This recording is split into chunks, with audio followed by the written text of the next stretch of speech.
pas tarder à être dans le cadre de la semaine européenne pour l'emploi des personnes handicapées. Ça sera la semaine prochaine. Ça commence lundi prochain. Voilà, mais on anticipe. Alors qu'est-ce que c'est que cette application? C'est une application qui va permettre à toutes les personnes sourdes et malentendantes de pouvoir communiquer lorsqu'elles ont un problème, que ce soit par exemple avec leur fournisseur d'accès Internet, avec un réparateur d'électroménager. Aujourd'hui, il y avait quand même, dès l'instant où vous deviez prendre votre téléphone pour avoir un conseiller en ligne, c'était pas évident lorsque vous souffriez de ce handicap.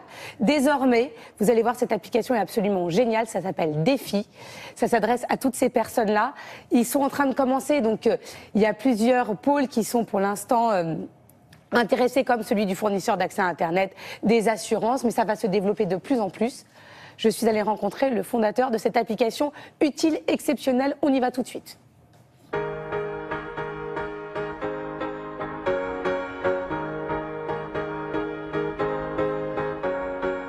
Le concept de Défi, c'est de permettre aux personnes sourdes ou malentendantes d'accéder aux services clients des entreprises avec lesquelles ils travaillent de la même manière que les personnes entendantes.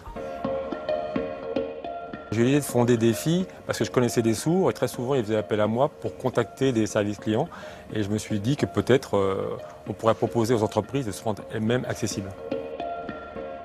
Ça fonctionne de la manière suivante, on a soit une application mobile, soit depuis un ordinateur, on va se connecter au site du client, on va lancer l'application, on va choisir un des clients qu'on veut contacter,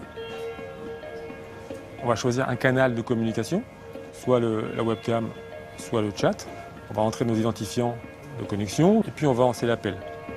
Nous on voulait que ce soit des personnes sourdes qui répondent pour montrer qu'effectivement on pouvait faire du travail de qualité avec des travailleurs handicapés. Quand j'ai rencontré les entreprises, il y a eu deux types de réactions. Une première réaction qui était de type sociétal, parce qu'ils trouvaient que c'était bien de se rendre accessible. Et puis une autre réaction aussi intéressante, qui était une réaction plus business, de dire voilà, on a des clients sourds.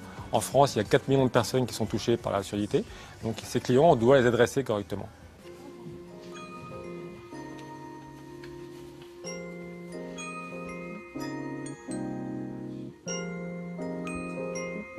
Les domaines dans lesquels ça fonctionne aujourd'hui, c'est le domaine de l'énergie, par exemple, de l'assurance, de la vente en ligne.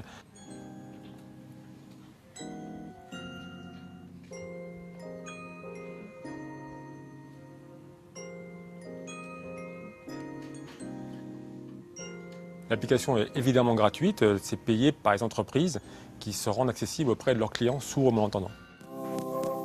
On n'envisage pas forcément d'étendre cette application à d'autres types de handicap parce qu'on est vraiment spécialisé dans la surdité.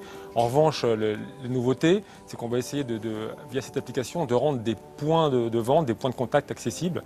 On a développé une solution qu'on appelle interprète dans la poche, qui consiste à faire en sorte qu'en quelque sorte, une personne sourde emmène l'application avec elle et quand elle a une personne avec qui elle veut converser, via l'application, elle appelle un interprète qui va traduire en direct la communication. Interprète dans la poche, c'est quelque chose qu'on va lancer d'ici la fin d'année avec une grande banque. Ce sont des intermédiaires et ils sont multiservices. Exactement. Et ils vont lancer bientôt une application qui vous permettra d'avoir directement un interprète dans la poche. Quand vous allez avoir envie de vous faire comprendre au restaurant, vous aurez votre interprète de poche à disposition. Et vous pourrez les contacter à toute heure. Exactement. du jour. Bon, c'est génial. Merci beaucoup.